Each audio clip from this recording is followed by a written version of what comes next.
Hi everyone! Just before we jump into the episode, I wanted to let you know about my brand new course at Education Business Club. So it's all about coming up with your big idea for your education business. And I wrote this course because I see that one of the biggest barriers to getting a business going successfully is being really clear on your idea. So who is it that you're serving? What is the problem that you're solving? Why is it a good idea? And knowing whether or not you'll want to stick with the idea long term.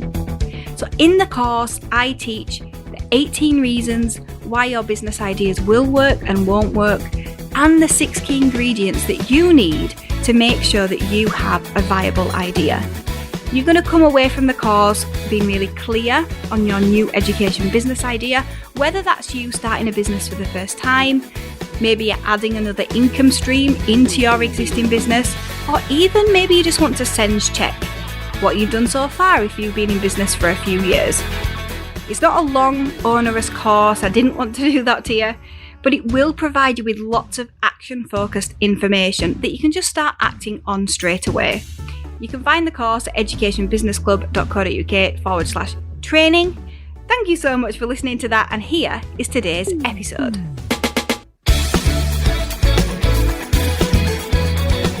This is the Education Business Podcast for consultants and business owners providing services in schools. I'm Claire Riley, and I'll be sharing how to start, grow and scale your education business. A few weeks ago, I posted a photo on my social channels of my mum's kitchen table. It wasn't where Classroom Secrets started, but it's where I started to grow a team. And I wanted to share some stories around our kitchen table journey so that you can look for the lessons in them. So recently I've looked back on this kitchen table time, and I've brought a number of things back into the company where I felt it was a bit better in those days. It was kind of like, talking about the good old days. But we really served our customers really well in those times, more fully. And so I brought some things back from the past. Now, Classroom Secrets actually started around mine and Ed's kitchen table. And it was a massive table that was too big for the house. We felt like we should bring it with us from the large apartment that we lived in previously, but I really wish that we hadn't. I lived with a lot of things then that I just didn't need to. I've been on like this huge personal learning journey over the last 10 years, but it had a huge sheet of glass on top of it to protect it as well. So I'd often wear fingerless gloves to try and stop the painful numbness travelling up my arms so much, and even a fleece as well, but I wasn't that successful, to be honest. I used to get pain all on my arms. But don't get me wrong, the early days of Classroom Secrets were super exciting, even though it doesn't sound that good right now. But they had their difficulties like this as well. And so back in those days, when it was just our kitchen table, I tutored and I did supply at the same time. And I used to really wish for no morning call so that I could work on my baby. Going on supply was essential, obviously, but it felt like I was being pulled away from my baby and my dreams, what I was building.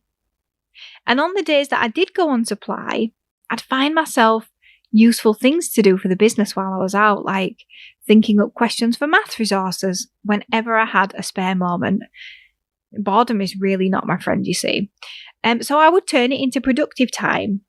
And on days when I didn't get a call and I had the day to work on Classroom Secrets, I used to hate that I'd have to break off at 2:30, knowing that children would soon be arriving for tutoring. And I love tutoring. And the experience taught me so much that was valuable for building Classroom Secrets. It helped me to transition across year groups. It helped me experiment with progression. It helped me to think about what differentiation meant if we ignore year groups. And I gained a really good understanding of the curriculum through tutoring. But the pull to build my baby was just much stronger, and it still felt like this conflict.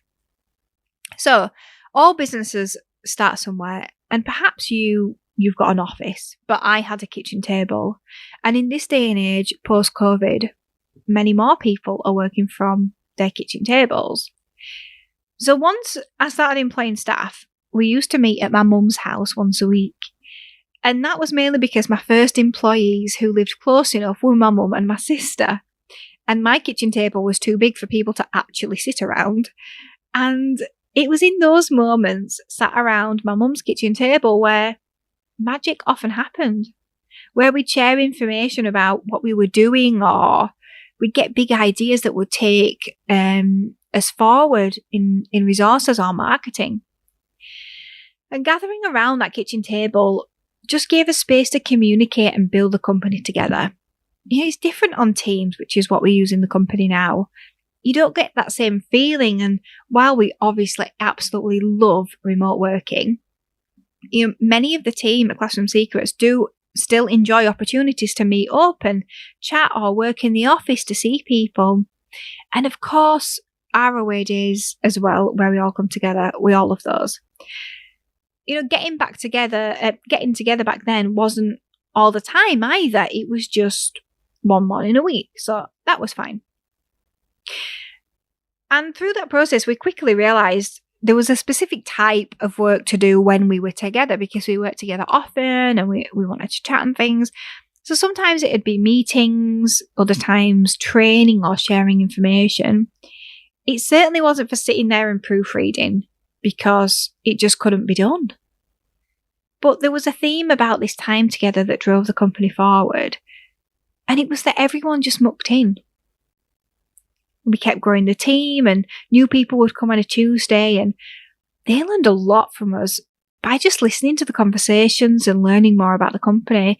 We didn't really have departments at the time, although we did have roles, so everyone just took a piece of the pie.